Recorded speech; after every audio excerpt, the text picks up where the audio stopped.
सवाल उठ रहे हैं कि क्या अमेरिका ईरान युद्ध में अब पीछे हटने के मूड में आ गया है? क्या अमेरिका ने यह तय कर लिया है कि वो जल्द से जल्द इस युद्ध से निकलना चाहता है और इसीलिए अमेरिका इजराइल के रिश्तों में दरार आ रही है? इजराइल की आक्रामक नीति और अमेरिका की युद्ध को जल्द खत्म करने की स्ट्रेटजी दोनों देशों में रिश्तों में दरार की वजह है या फिर ये सिर्फ रणनीतिक मतभेद हैं? और देखिए, ईरान के एटमी कार्यक्रम पर इजरायल का एक बड़ा दावा भी निकलकर सामने आया, जहां पर इजरायल कहता है कि ईरान के एटमी कार्यक्रम को भारी नुकसान पहुंचा। एटमी कार्यक्रम पूरी तरीके से तबाह यहां पर कर दिया गया है। इजरायल ने यह भी कहा कि यूरेनियम पर अभी कुछ नहीं कह सकते। देखिए, यूरेनियम काफी ज्यादा मात्रा में ईरान में पाया जाता है और ईरान लंबे वक्त से इसको इकट्ठा भी कर रहा था और यही शर्तें इजरायल और अमेरिका ने रखी थी कि वह किसी भी तरीके से अपने न्यूक्लियर कार्यक्रम को यहां पर रद्द कर दे, आगे कोई भी बैलिस्टिक मिसाइल ना बनाए। लेकिन इस पर ईरान पूर्ण रूप से सख्त था। במבצע המקלבית פגענו בצורה קשה מאוד בכל שרשרת ייצור הגרעין באיראן. פגענו מיכולות הייצור במפעלים, כל הרכיבים, ועד ההשערה, הצנטריפוגות וכורים וכן הלאה. כל שרשרת הייצור, והוא נפגע, הוא נדחה, אבל הוא לא הושמד לגמרי. ואנחנו פועלים עכשיו לפגוע בכל שרשרת הייצור שלה.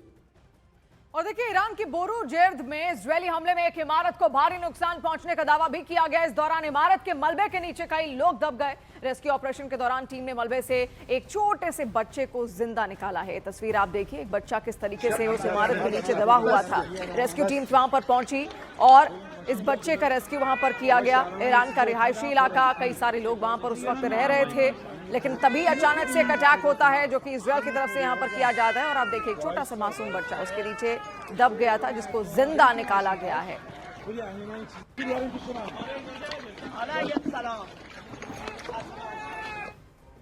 और देखिए, जंग के 30वें दिन ईरानी राष्ट्रपति मसूद पेज़ेशकियान ने खाड़ी देशों की चेतावनी दी कि वो तेहरान के खिलाफ युद्ध छेड़ने में अमेरिका और इजरायल का साथ ना दें।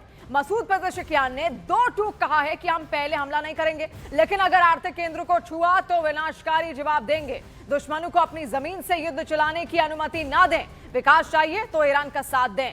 तो देखिए, ईरान की ये सीधी सीधी धमकी उन तमाम देशों को जो लगातार अमेरिका का साथ दे रहे हैं, इजरायल का साथ देते आए हैं। और ऐसे कई सारे अरब देश हैं जिन्होंने अपनी धरती का इस्तेमाल एक तरीके से अमेरिका को यहां पर करने दिया है। अपने एयर बेसेस वहां पर जिस तरीके से अमेरिका ने बनाए और उन्हीं के जरिए ऑपरेट करके ईरान पर यह हमले यहां पर किए गए थे।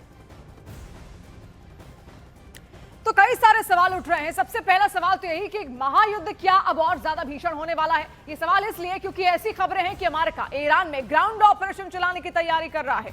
अमेरिका ने ईरान में 10,000 अतिरिक्त सैनिकों को उतारने का प्लान जी तैयार किया, जिसके तहत ईरान में ग्राउंड ऑपरेशन चलाया जाएगा। दूसरी तरफ ईरान ने भी अमेरिका को जवाब देने के लिए 10 लाख लड़ाकों की फौज तैयार कर ली है।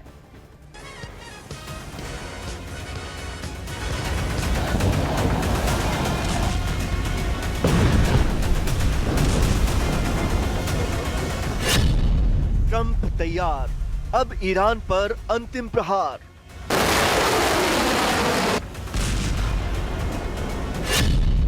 युद्ध का नया चरण, अब जमीन पर रण।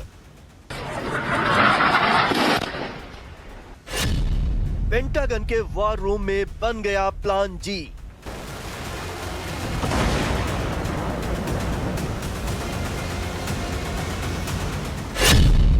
ईरान की धरती पर अमेरिका के 10,000 सैनिक।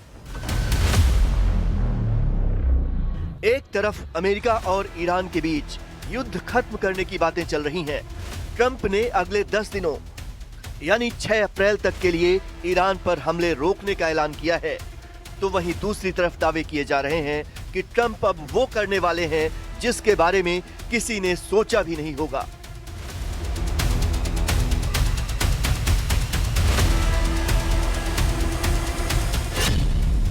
अमेरिका ईरान के खिलाफ किसी भी वक्त बड़ी जमीनी कार्रवाई कर सकता है। द वॉल स्ट्रीट जर्नल की रिपोर्ट के मुताबिक ईरान में अमेरिका 10,000 अतिरिक्त सैनिक भेजने की तैयारी कर रहा है। ये तैनाती पहले से मौजूद सैन्य बलों से अलग होगी। स्टेट ऑफ हार्मुज और ईरान के खार्ग द्वीप के पास इन सैनिकों को तैनात किया जाएगा, क्योंकि ट्रंप किसी भी तरह स्टेट ऑफ हार्मुज को खुलवाना चाहते हैं। ट्रंप के निशाने पर खार्ग द्वीप भी है, क्योंकि इसी द्वीप से ईरान अपना कच्चा तेल दुनिया भर में भेजता है। ट्रंप इस पर कब्जा करके ईरान की कमर तोड़ देना चाहते हैं। Negotiating now, and it'd be great if we could do something, but they have to open it up. They have to open up the Strait of Hormuz. Excuse me for this. I'm so sorry. Such a terrible mistake. बड़ी बात यह है कि फारस की खाड़ी के किनारे मौजूद 7 देशों में अमेरिका के करीब 50,000 सैनिक पहले से ही तैनात हैं। कुवैत में अमेरिका के 13,000 से ज्यादा सैनिक हैं। कतर में 10,000 अमेरिकी सैनिक हैं। बहरीन में 9,000 हैं। इसी तरह यूएई में करीब 5,000 और सऊदी अरब में 3,000 अमेरिकी सैनिक तैनात हैं। इराक में उसने 2,500 सैनिक तैनात कर रखे हैं, जबकि ओमान के बंदरगाहों का इस्तेमाल अमेरिका हथियार और गोला बारूद लाने के साथ अपनी नौसेना के लिए करता है। इसके अलावा अमेरिका पहले ही अपने 82वें एयरबोर्न डिवीजन के करीब 5,000 नौसैनिकों और 2,000 पैराट्रूपर्स को मिडिल ईस्ट में तैनात कर चुका है। उधर ईरान ने अमेरिका के जमीनी हमले की आशंका को देखते हुए 10 लाख से ज्यादा लड़ाकों की फौज तैयार कर ली है। IRGC ने अमेरिका से जमीनी लड़ाई के लिए नई उम्र के 10 लाख से ज्यादा लड़ाकों को सेना में भर्ती किया है। मतलब ट्रंप ईरान पर जितना दबाव बनाने की कोशिश करते हैं, ईरान उससे कई गुना ज्यादा फोर्स से उन्हें जवाब देता है। कुछ दिनों पहले ही ईरान ने धमकी दी थी कि अगर उसकी धरती पर ट्रंप ने सेना उतारी तो वो उनकी सबसे बड़ी भूल साबित होगी। They are now talking about negotiations is, in itself, an admission of defeat. Were they not demanding unconditional surrender? So why are they now speaking about negotiations? I will explain this further, because there are no negotiations taking place. But the very fact that an enemy that was seeking our unconditional surrender is now talking about negotiations, requesting talks and mobilizing its highest officials to negotiate with the Islamic Republic means accepting defeat. इस बीच खबर ये भी है कि दुनिया की सबसे मजबूत सैन्य ताकतों में से एक मानी जाने वाली IDF यानी इजराइल डिफेंस फोर्स में सैनिकों की भारी कमी हो गई है। इजराइल की सेना की तरफ से 15,000 सैनिकों की कमी का अलर्ट जारी किया गया है, जिसके बाद नेतन्याहू ने अनिवार्य सैन्य सेवा बढ़ाने की योजना बनाई है।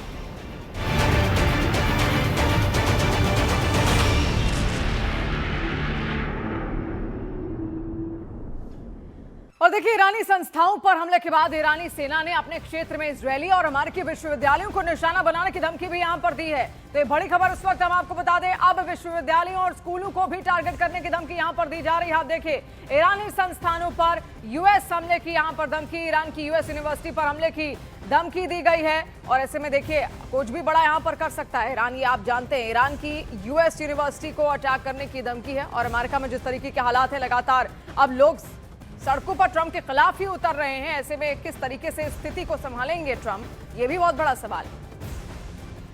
और देखिए, ईरान ने एक बार फिर इजरायल में तबाही मचाई। ईरान ने इजरायल में अमेरिकी ठिकानों पर जबरदस्त अटैक किया है और दावा किया जा रहा है कि ऑपरेशन ट्रू प्रॉमिस के तहत ईरान ने एक बार फिर ड्रोन और मिसाइल से हमला यहां पर किया है। इजरायल पर जबरदस्त अटैक, यहां पर आप देखिए किस तरीके से ड्रोन और मिसाइलों का इस्तेमाल लगातार ईरान करता है। और देखिए, ईरान बहुत अच्छे से जानता है कि इजरायल का आयरन डोम सिस्टम बेहद मजबूत है और इसी वजह से वो जब भी हमले करता है तो एक साथ कई सारे बमों या फिर मिसाइलों का इस्तेमाल करता है, जिसको कहते हैं कि क्लस्टर बॉम्ब या फिर क्लस्टर मिसाइल, जो कि एक साथ एक ही बार में गिरती हैं और उन सबको एक साथ इंटरसेप्ट करना उतना ही ज्यादा मुश्किल है। आप देखिए, कभी भी ईरान ऐसा नहीं करता कि वो एक बार में एक ही मिसाइल दागे, बल्कि एक बार में वो 2-3 मिसाइलें एक साथ दागता है इजरायल पर। और ईरान के बेरोजेर्द में इजरायली हमले में एक इमारत को भारी नुकसान पहुंचने का दावा भी है। इस दौरान इमारत के मलबे के नीचे कई लोग दब गए थे। रेस्क्यू टीम्स वहां पर पहुंची, रेस्क्यू ऑपरेशन हुआ और उस दौरान मलबे से एक छोटे से बच्चे को देखिए जिंदा निकाला गया है। वो बच्चा रोता हुआ वहां पर मिला था, उसकी आवाज सुनकर टीम्स वहां पर पहुंची और तब जाकर निकाला गया, इसका रेस्क्यू किया गया। छोटा सा मासूम बच्चा जो कि एक इमारत के नीचे दबा था, जिसको हमले के दौरान नष्ट कर दिया गया था इजरायल की ओर से। और देखिए अब बात इस्लामाबाद की, पाकिस्तान की, जहां पर इस्लामाबाद में आज पाकिस्तान, सऊदी, तुर्की और मिस्र के विदेश मंत्रियों के बीच एक मिडिल ईस्ट में जारी तनाव को लेकर चर्चा होगी। बैठक से पहले पाकिस्तान के प्रधानमंत्री शहबाज शरीफ और ईरान के राष्ट्रपति मसूद पेजेशिकियान के बीच करीब 1 घंटे तक लंबी बातचीत हुई। इस दौरान ईरानी राष्ट्रपति पेजेशिकियान ने यह कहा कि बातचीत और मध्यस्थता के लिए भरोसा सबसे जरूरी है। और देखिए इसीलिए ये बात यहां पर दोहराई जा रही थी कि हो सकता है कि पाकिस्तान मध्यस्थ बनने की कोशिश यहां पर करे। हालांकि लगभग नामुमकिन ही है कि वो मध्यस्थता यहां पर करवा पाएगा, क्योंकि ना अमेरिका उसको सुनता है और ना ईरान उतना भरोसा पाकिस्तान पर करता है। अब देखिए जंग के बीच यूएस उपराष्ट्रपति जेडी वैंस का एक बड़ा दावा भी निकलकर सामने आया, जहां पर जेडी वैंस ये कहते हैं कि लगभग अमेरिका युद्ध जीत चुका है।